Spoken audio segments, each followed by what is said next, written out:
morning. It's Saturday and we are now 13 days after Manchester, so almost 2 weeks, and we are back into training. So I had a full week off running because I made the mistake last year of trying to get back far too quick. So full week off running, and then Monday we started again, but I'm just on my way down to parkrun.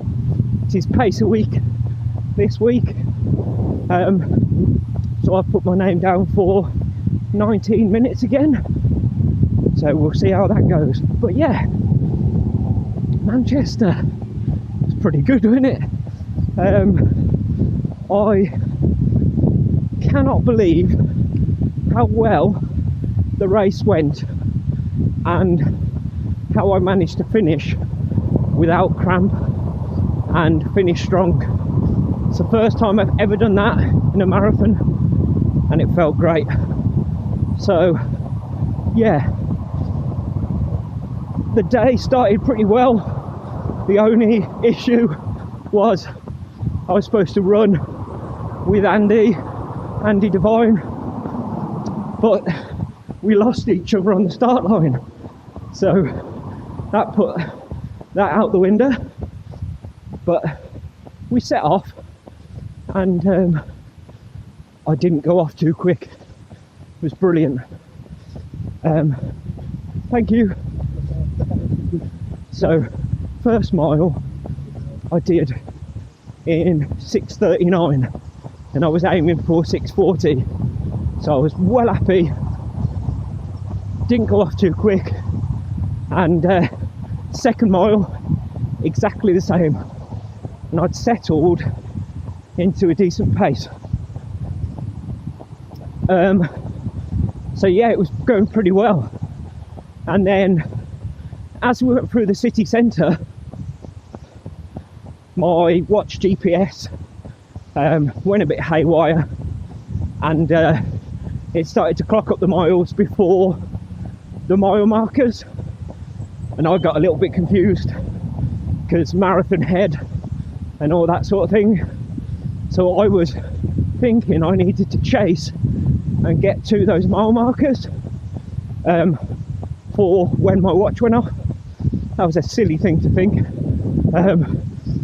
So in the end, managed to sort myself out and just settle and run to the pace that was on my watch, and just use like halfway and the 10, 20, 30k markers to check where I was time wise. But yeah, first bit of the race went pretty well. I went through halfway in 1:27:40 and I knew to hit that. Apologies, the camera just stopped. So yeah, went through halfway in 1:27:40 and I knew for exactly 250 dead on the nose I needed 1:27:30. So I was 10 seconds behind, but wasn't panicking. I knew the negative split wasn't really on, but if I could keep up that pace I'd be in the 255s.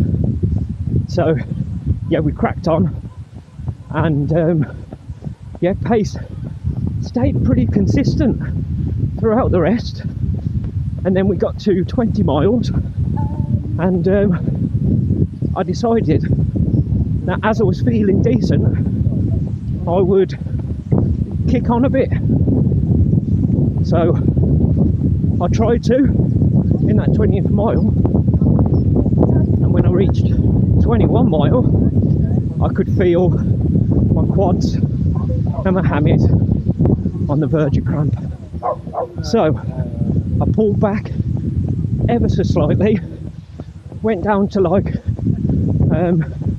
6:46 a mile. I think my 23rd mile was a 6:50, so pulled back ever so slightly and they felt way better at that pace, so I carried on.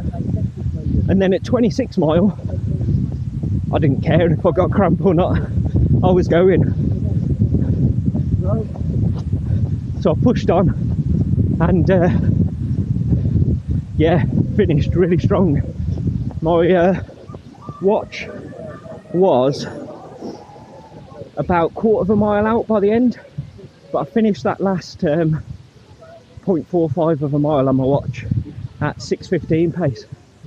So I was super happy with that.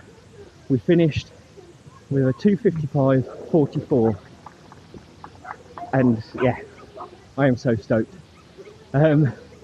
Right, we shall talk about this a bit more after parkrun, because briefing has just started.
Right, so that is parkrun done.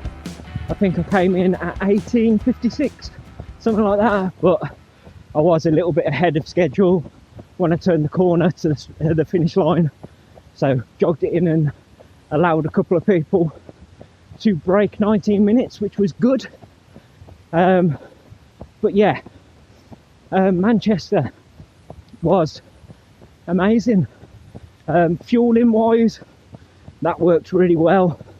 I had energy all the way to the finish, so the carb load in the days leading up, and then on the morning of the race I had malt loaf for breakfast, my staple race day breakfast, and then on the start line I took some of my power bar jellies, and then every 3 miles, from 6 mile was the first time I took on some energy, and then every 3 miles after that I had the equivalent of a gel, using the boom bars and my power bar jellies, and alternated them, and I also took a salt stick capsule at every water station, so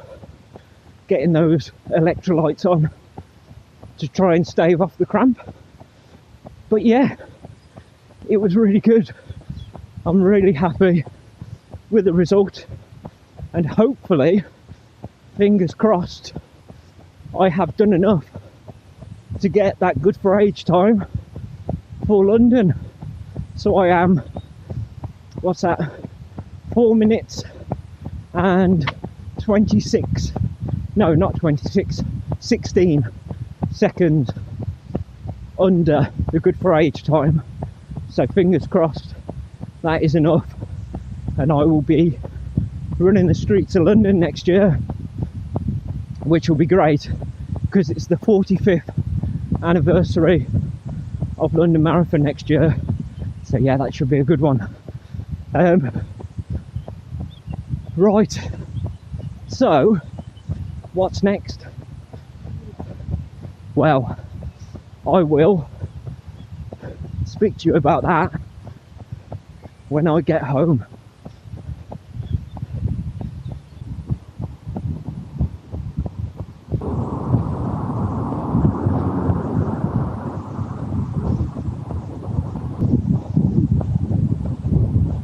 Speed camera challenge.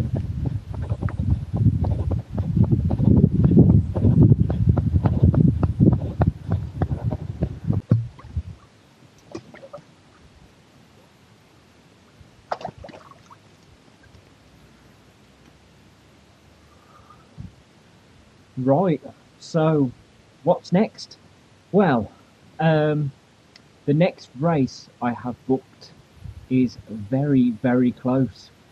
So a week tomorrow, it is Birmingham Half Marathon, and I've had a bit of a strange little build week this week. I have to get back into running, and then we'll have a bit of a taper next week, ready for Sunday.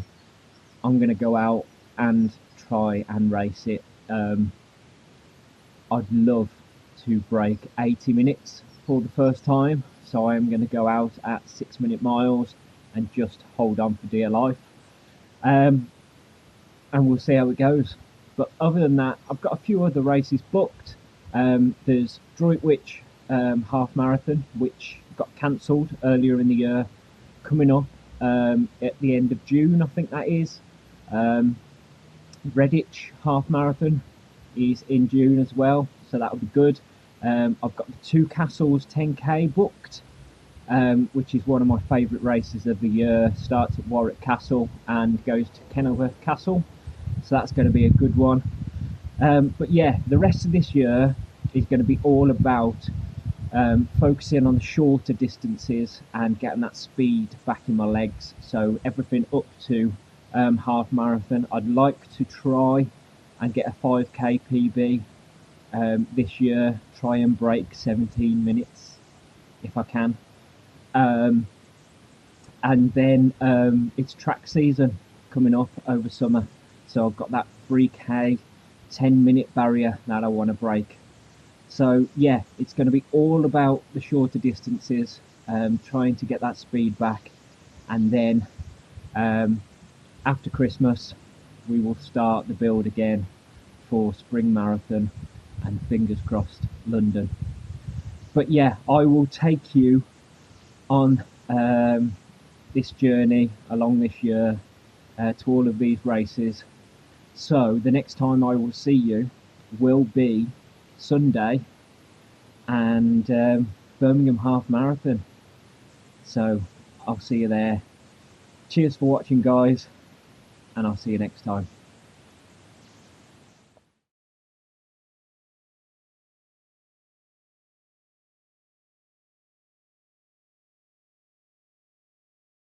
I think I came in at 1950, sorry,